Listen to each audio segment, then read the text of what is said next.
ये समय है कि हम परमेश्वर के वचन में चल करके उसके वचन से कुछ सीखेंगे। और ये मेरा विश्वास है कि परमेश्वर जब हमसे आज बात करते हैं तो हम अपने कानों को खुले रखेंगे, अपने हृदय के कान को भी हम खुले रखेंगे, ताकि हम उसके वचन से सीख करके उसके वचन का पालन अपने जीवनों में कर सकें। पास्टर साहब ने बताया कि पिछले दिनों हम उत्तरकाशी में थे। खैर पास्टर साहब ने हमारे साथ आधी यात्रा करी। हमारी पूरी यात्रा शुरू हुई गुड़गांव से चंडीगढ़ से फिरोजपुर पाकिस्तान बॉर्डर, फिरोजपुर से मुक्तसर से बलोट से गुड़गांव, और 2 घंटे बाद फिर दिल्ली के लिए हम रवाना हुए पास्टर साहब को लेकर के। फिर हम उत्तरकाशी चले चाइना बॉर्डर तक। लंबी यात्रा एक टाटा नैनो में, और बड़े आराम से हमने अपनी यात्रा को सफल भी किया। और जब हम उत्तरकाशी की तरफ निकले, ये मेरा दूसरा अनुभव है उत्तरकाशी में। इसी जगह पर मैं पिछले साल भी था, मार्च के महीने में, पर इस बार हम जून में गए। और एक बात जो मैंने नोट करी, जिसको मैंने ध्यान दिया, और आपने भी अगर देखा हो तो अभी आपको याद आ जाएगा। जितने लोग पहाड़ की तरफ जाते हैं, पहाड़ों पर जाते हैं, कभी आप गए हो, बहुत लोग गर्मियों में घूमने जाते ही हैं, और ना हो तो दिल्ली से थोड़ी दूर पे गुड़गांव में एक एरिया है, लेपर्ड्स ट्रेल उसको बोलते हैं, वो भी पहाड़ी इलाका है। वहाँ पर भी अगर आप जाएं तो ये बात आपको दिखेगी कि जहाँ पहाड़ दिख जाता है वहाँ बोल देते हैं देवभूमि। ढेर सारे मंदिर बन जाएंगे और सब जगह लिखा रहेगा देवभूमि देवभूमि देवभूमि।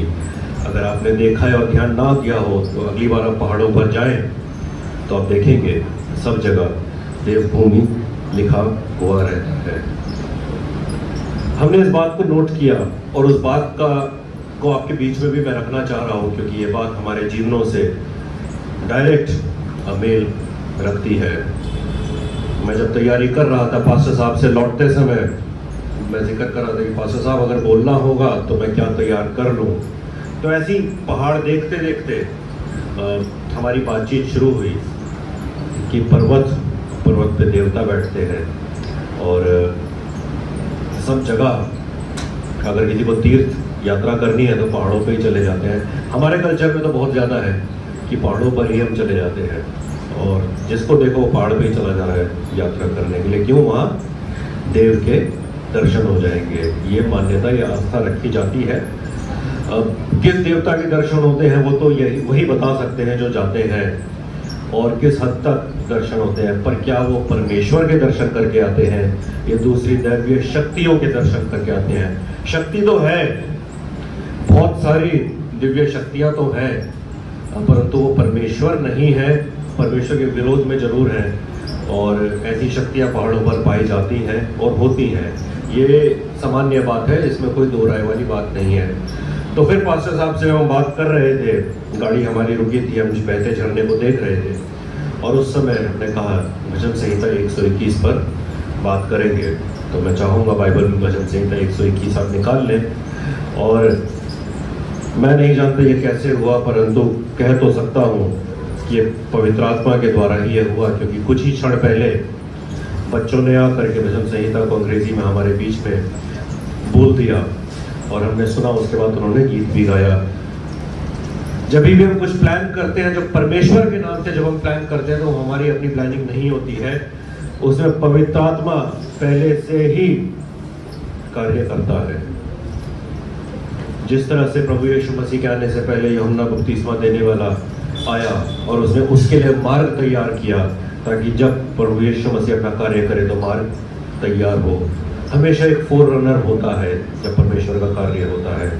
और इस कलीसिया में आज भी अगर जब हम देख रहे हैं, जब हम परमेश्वर के वचन में डायरेक्ट अब जा रहे हैं, तो हमारे हृदयों को पवित्र आत्मा ने तैयार कर दिया है, गीतों के द्वारा, भजन संहिता 121 के पढ़े जाने के द्वारा, हमारी यात्रा जो पहाड़ों में हुई उसके द्वारा, और उसमें जो रक्षा हमने पाई प्रभु की। हमारे ठीक सामने लैंडस्लाइड हो गया था, हमारी दूसरी गाड़ी थी जो रुकी थी लैंडस्लाइड से ठीक पहले, तो हमने तो अपने आंखों द्वारा देखा है। आते समय हमारे गाड़ी के ब्रेक फेल होने लगे, उसका भी हमने अनुभव किया, लेकिन परमेश्वर ने हमें सहायता का। ऐसे मत देखो, मन सुरक्षित है, सुरक्षित है।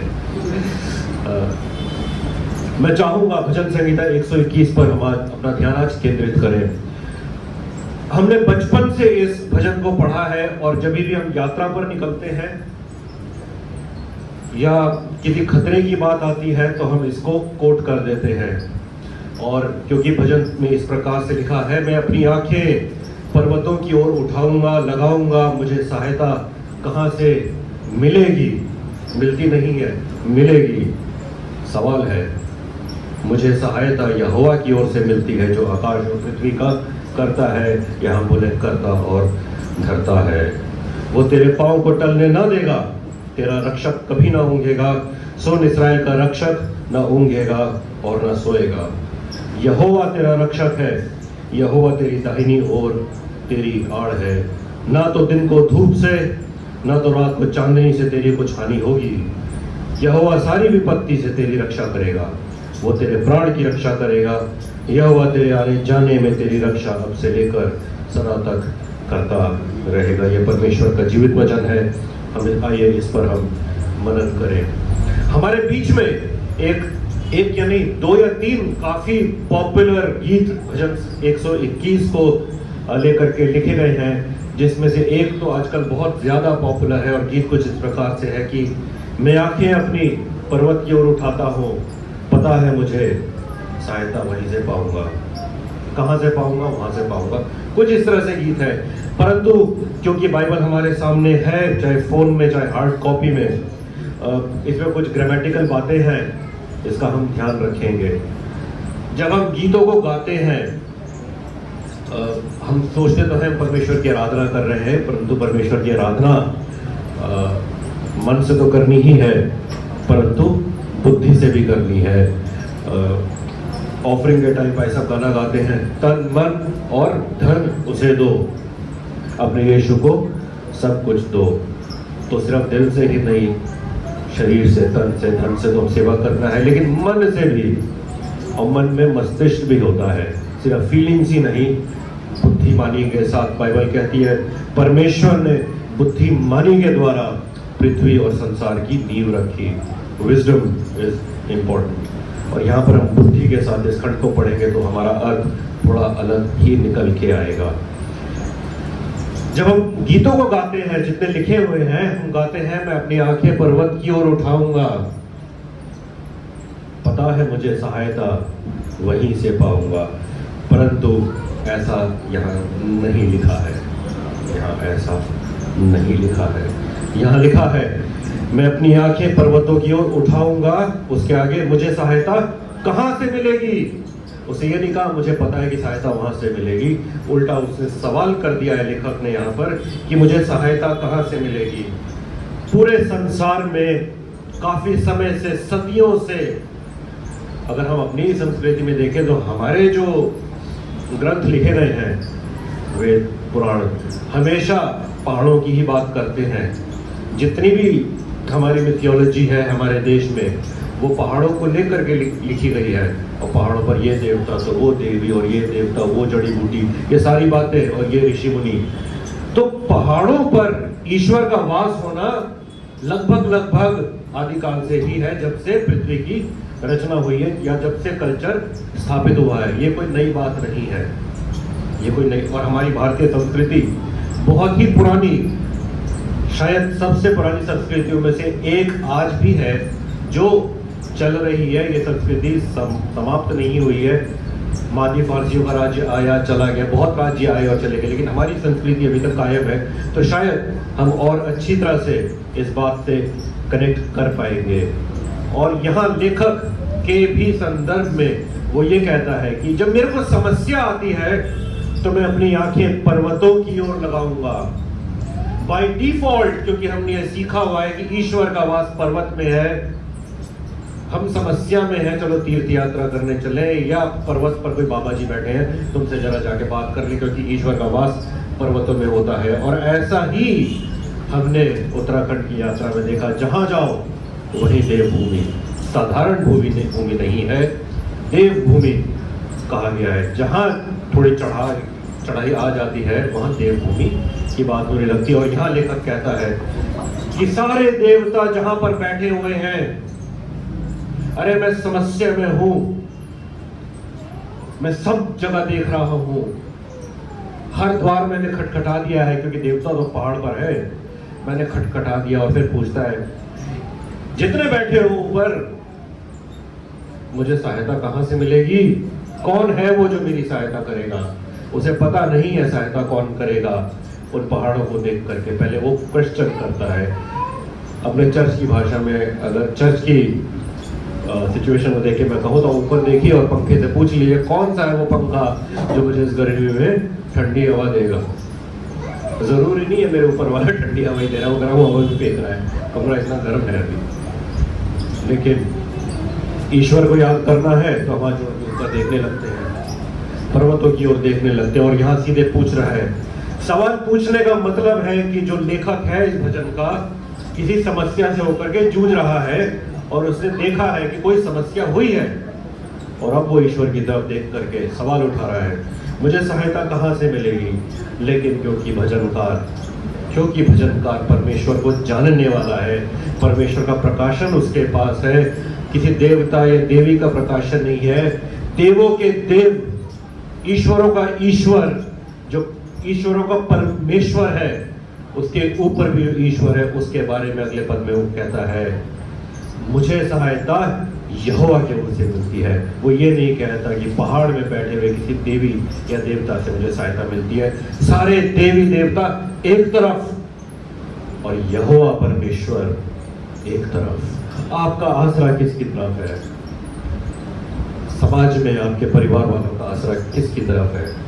चलो आज इस पास्टर के पास चले, कल उस पास्टर के पास चले, अरे ये पास्टर बहुत अच्छा बोलते हैं, इनके पास चलते हैं वचन सुनने। कोई पास्टर बहुत अच्छी दुआ करते हैं तो उनके पास पंजाब चलेंगे दुआ कराने हम। और जो कि है पवित्र आत्मा का अभिषेक नहीं है, हमारे बच्चों का एडमिशन नहीं हो रहा, तो चलो एक फलाने पास्टर या बिशप के पास चलते हैं, हमारे बच्चों के सर पे वो हाथ रख दे तो जो कि हमारे बच्चों का कल्याण हो जाएगा। हम इधर उधर जाते रहते हैं। जैसे हॉस्पिटल जाए तो गायनोकोलॉजिस्ट के पास स्पेशलिस्ट, दिमाग की बीमारी है तो न्यूरोलॉजिस्ट के पास, किडनी की बीमारी है तो नेफ्रोलॉजिस्ट के पास हम चले जाते हैं। ठीक है, सबकी स्पेशलाइजेशन, लेकिन हमारा परमेश्वर इन सब के ऊपर एचओडी बन के बैठा हुआ है। और बात यह है कि हमारा यहोवा है जो सारी समस्याओं में, सारी बातों में समाधान वही करेगा।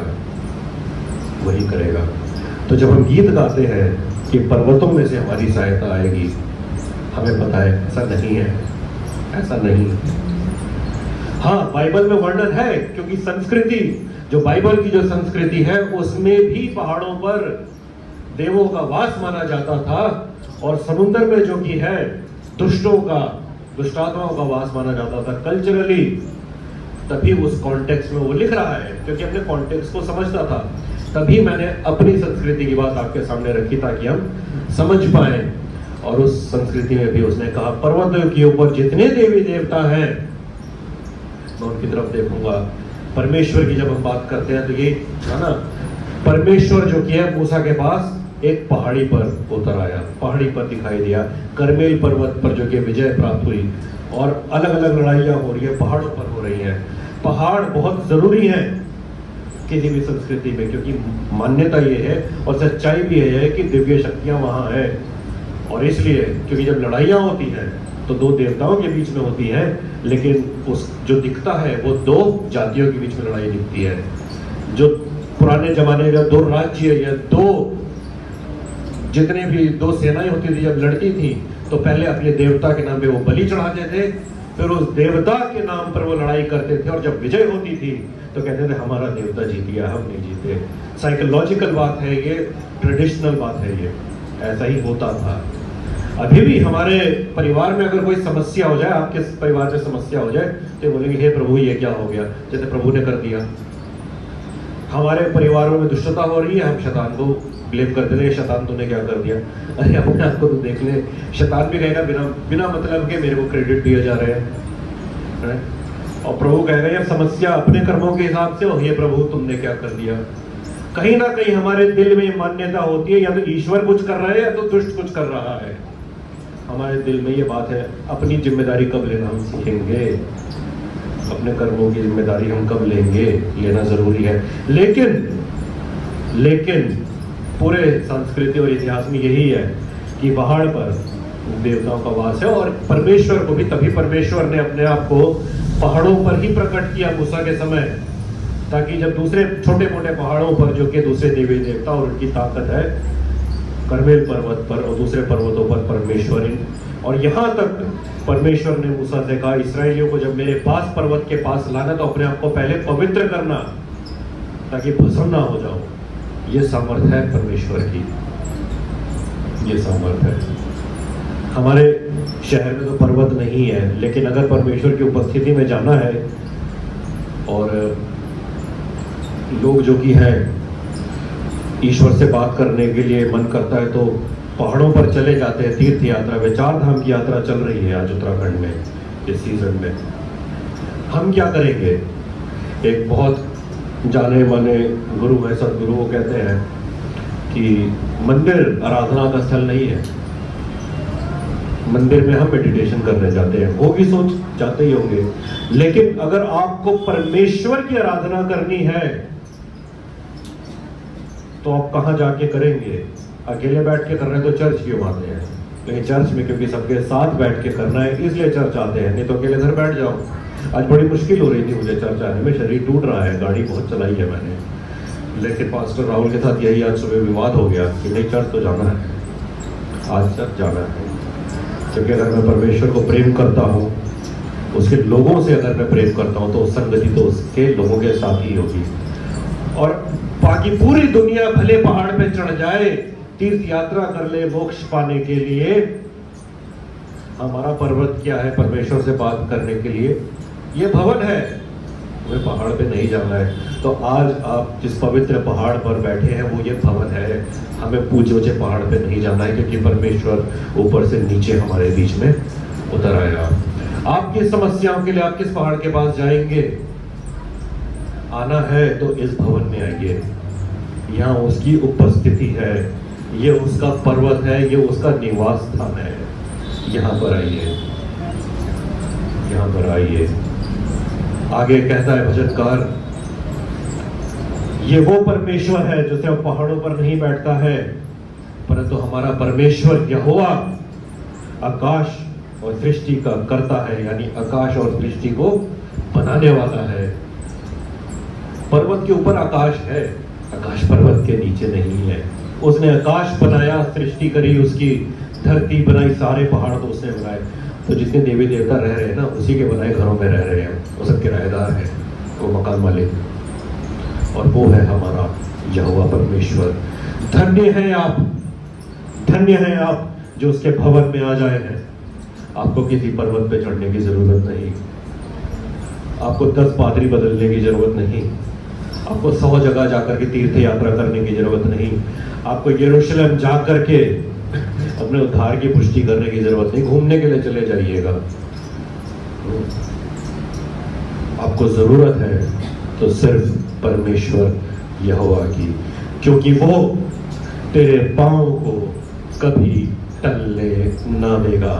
वो कभी ये नहीं कहेगा आपसे कि अरे तुम मेरे पास आए तो हो, लेकिन तुम पाप से दबे हुए हो, तुम दुष्ट हो, पहले तुम 100 कर्म करके आओ, मेरे पास आओ, तब जाके मैं तुम्हें मोक्ष दूंगा। और अगले दिन वो मोक्ष पहाड़ से नीचे उतरते उतरते फिर वो समाप्त हो जाएगा। वो ये नहीं कहता है, वो तेरे पांव को कभी टलने न देगा। मनुष्य रूप से हम पाप में गिर जाते हैं बार बार, हम जो कि ठोकर खाते हैं, लेकिन वो नहीं टलने देगा। वो उसकी गारंटी है। क्या हमने अपने जीवन को उसके हाथ में सुपुर्द किया है कि प्रभु मेरी सारी समस्याओं में, मेरे परिवार की समस्याओं में, मेरी पढ़ाई की समस्या में, मेरे करियर की समस्या में, मेरी नौकरी चली गई है उसकी समस्या में, मेरे बच्चे मेरा कहना नहीं मानते हैं उसकी समस्या में, मेरे माँ बाप बुजुर्ग हो रहे हैं, मैं उनका ख्याल नहीं रख पा रही हूँ, नहीं रख पा रहा हूँ, उस समस्या में किसी और बाबा देवता के पास जाओ तो 4 नुस्खे आपको सिखा देंगे, ये कर लेना, वो कर लेना, ये धागा बांध लेना, इतना चढ़ा देना। परमेश्वर ने सब कर दिया आपके लिए, किसी पर्वत पे जाने की जरूरत नहीं है। आगे से मैं आपसे कहूंगा, किसी पर्वत पे दृष्टि भी ना लगाना। हाय, ये बहुत ही स्पेशल अनॉइंटेड व्यक्ति है, अनॉइंटिंग है लोगों की, सबके पास अलग गिफ्टिंग और कॉलिंग है। जैसे मेरे पास पढ़ाने की कॉलिंग है, भाई साहब के पास एनकरेजमेंट की कॉलिंग है, गीत गाने की कॉलिंग है, राहुल हमारे बीच में बैठा है, उनके पास काउंसलिंग की कॉलिंग है, अलग अलग कॉलिंग है। लेकिन अपनी समस्याओं में हम किसके पास जाएंगे? परमेश्वर यहोवा के पास। मैं आपसे ये नहीं पूछूंगा क्या आपके परिवार में समस्या है, क्योंकि आपको पता है मेरे परिवार में है। क्या आपको प्रोफेशनली दिक्कत है, मुझे भी दिक्कत है। क्या आत्मिक रीति से आप परमेश्वर के साथ चल पा रहे हैं? मुश्किल है, मेरे जीवन में भी मुश्किल है। फेसबुक की आदत मुझे भी लगी हुई है, तो एक रील में देख रहा था, उसमें बहुत पुरानी रील है, किसी चर्च लीडर की थी। और उस चर्च फादर ने कहा कि हम अपना पूरा जीवन ये कह करके कि हम प्रभु के पीछे चल रहे हैं, उसकी सेवा करने के लिए हम पूरा जीवन अपना लगा देते हैं, लेकिन सेवा करते करते समय ही नहीं बचता है कि हम उसको समय दे पाए। उसके लिए तो हम सब कुछ करते हैं, उसके लिए हम गीत गा रहे हैं, उसके लिए हम प्रचार कर रहे हैं, उसके लिए हम बाइबल स्टडी घर में रख रहे हैं, लेकिन क्या हमने उसको समय दिया? क्या निजी जीवन में आपने और मैंने परमेश्वर यहोवा को समय दिया? क्योंकि उसके नाम से तो बड़े बड़े कार्य कर देंगे हम, लेकिन वो कह देगा मैं तुम्हें जानता ही नहीं, क्योंकि हमने उसे समय दिया ही नहीं। उसके नाम से चीजें करना लेकिन उसको समय देना, दोनों बातों में बहुत फर्क है। और क्या आज आपकी नजर यहोवा की ओर है, या 10 उन जगहों पर है जो यहोवा के नाम से चल रही है, यहोवा के नाम से खुल रही है? आज मैं आपसे आग्रह करूंगा कि अपने जीवन को टटोले और प्रभु से प्रार्थना करें, हे प्रभु सर्वप्रथम मेरे जीवन में आप कार्य करें। वो प्रेम जो आपके प्रति होना चाहिए, जो 1-to-1 डेडिकेशन होना चाहिए, वो आप दें, ताकि मैं आपका वचन पढ़ने की आदत डाल सकूं। आपका वचन पढ़ने की आदत में डालूं, उससे प्रेम करूं, आपसे मैं प्रार्थना करूं, आप मुझसे बातें करें। आप बहुत परेशान हैं। जब मेरी वाइफ बीमार रहती तो मैं बहुत हाथ पांव मारता था, कुछ भी करता था उसकी जान बचाने के लिए। कई लोगों ने मेरे को लूट लिया मेडिकल के नाम पे, उनमें से एक अपने आप को पास्टर भी कहता था। क्या ना करता, परंतु समझ आई कि परमेश्वर के अलावा और कहीं भागने की जरूरत नहीं है। आपसे भी मैं ये कहूंगा, हर परिस्थिति में, चाहे पारिवारिक, चाहे सामाजिक, चाहे आर्थिक, कोई भी तकलीफ है, आज रिश्तों में कड़वाहट है, आज परमेश्वर यहोवा की ओर देखें। और देखना बड़ा आसान होता है। आंखें बंद करें। आंखें क्यों बंद करें? ताकि और जगह और पर्वतों पर नजर ना जाए, इसलिए आंख बंद करते हैं, ताकि डिस्ट्रैक्शन कहीं और ना हो। नजर नहीं जा रही है तो आप खोल के प्रार्थना कर लो, है ना, वॉच एंड प्रे है बाइबल में तो। लेकिन आंख हम इसलिए बंद करते हैं ताकि डिस्ट्रैक्शन कहीं और ना चली जाए। आंखें बंद कर लो, परमेश्वर से प्रार्थना कर लो, हे प्रभु, हे परमेश्वर यहोवा, मैं अपनी आंखें पर्वतों की ओर नहीं, 10 जगह नहीं, आज मैं तेरी तरफ लगाता हूँ और लगाती हूँ। मेरे जीवन में आज आप कार्य करें। कहना आसान है, मुश्किल तो नहीं है।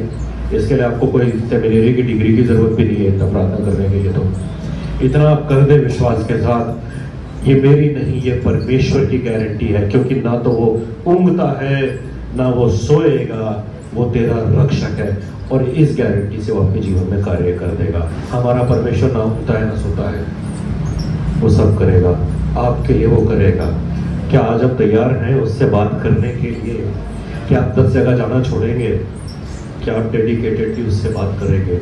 अगर करेंगे तो वो गारंटी दे रहा है, वो तेरी रक्षा करेगा जब तक समय पूरा ना हो जाए। समय एक दिन पूरा होगा, लेकिन तब तक वो तेरी रक्षा करेगा। परमेश्वर आपको आशीष दे जब आप सिर्फ उस पर और उसी पर आसरा रखते हैं।